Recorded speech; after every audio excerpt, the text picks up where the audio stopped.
வணக்கம். நாம் இன்னைக்கு கும்பகோணம் ஸ்பெஷல் கடப்பா எப்படி செய்கிறதுன்னு பார்க்க போகிறோம். இது இட்லி தோசைக்கு ஒரு சூப்பர் காம்பினேஷன்.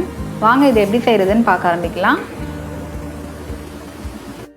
முதல்ல 1/4 கப் பாசி பருப்பை நல்லா வாஷ் பண்ணிவிட்டு கொஞ்சமாக மஞ்சத்தூள் ஆட் பண்ணி ப்ரெஷர் குக் பண்ணி எடுத்து வச்சுக்கலாம்.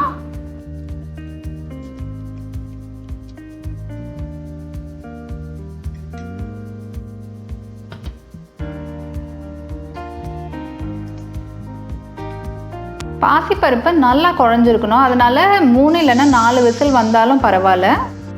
மிக்சியில் அரை மூடி துருவின தேங்காய், 2 பச்சை மிளகாய், 3 பல்லு பூண்டு, அரை டீஸ்பூன் சோம்பு சேர்த்து நல்லா அரைச்சி எடுத்துக்க போகிறோம்.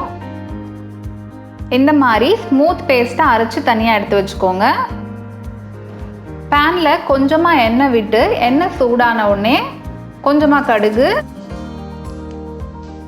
கடுகு பொரிஞ்ச உடனே ஒரு சின்ன பீஸ் பட்டை, 2 கிராம்பு,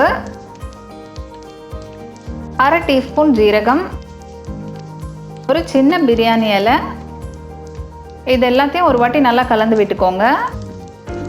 இப்போ 2 மீடியம் சைஸ் நறுக்கின வெங்காயத்தை இதில் ஆட் பண்ணிடலாம்.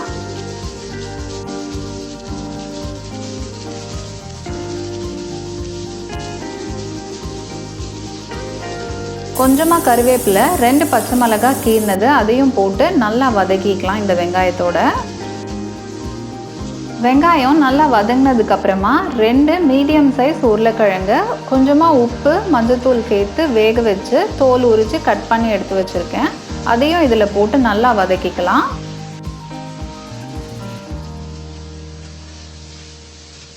உருளைக்கிழங்கு கொஞ்சம் நல்லா இது கரண்டியாலேயே மசிச்சு விட்டுக்கோங்க.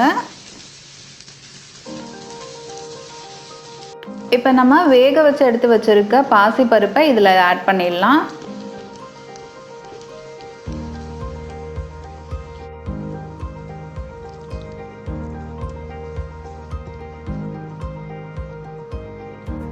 ஒரு வாட்டி நல்லா கலந்து விட்டுட்டு நம்ம அரைச்சி எடுத்து வச்சுருக்கிற பேஸ்ட்டை இதில் ஆட் பண்ணிடணும்.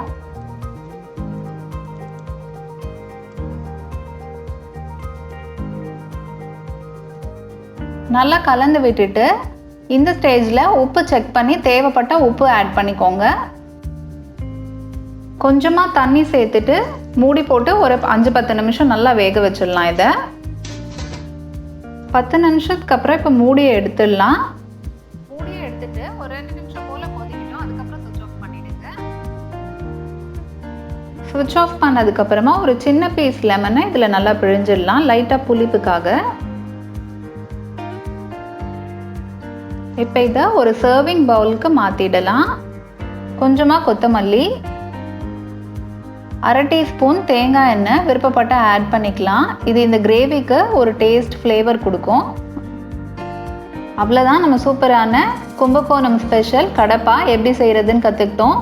ரொம்ப டேஸ்டியாக இட்லி தோசைக்கு பெஸ்ட் காம்பினேஷன் சொல்லலாம். இந்த வீடியோ பிடிச்சிருந்ததுன்னா லைக் பண்ணுங்கள், உங்கள் ஃப்ரெண்ட்ஸ் ஃபேமிலியோட ஷேர் பண்ணுங்கள். இந்த வீடியோவை மறக்காமல் என் சேனலுக்கும் சப்ஸ்கிரைப் பண்ணுங்கள். அப்படியே பக்கத்தில் இருக்கிற பெல் ஐக்கானையும் கிளிக் பண்ணுங்கள். அப்போ தான் நான் போடுற வீடியோஸ் எல்லாமே நோட்டிஃபிகேஷன்ஸில் வரும். தேங்க்யூ.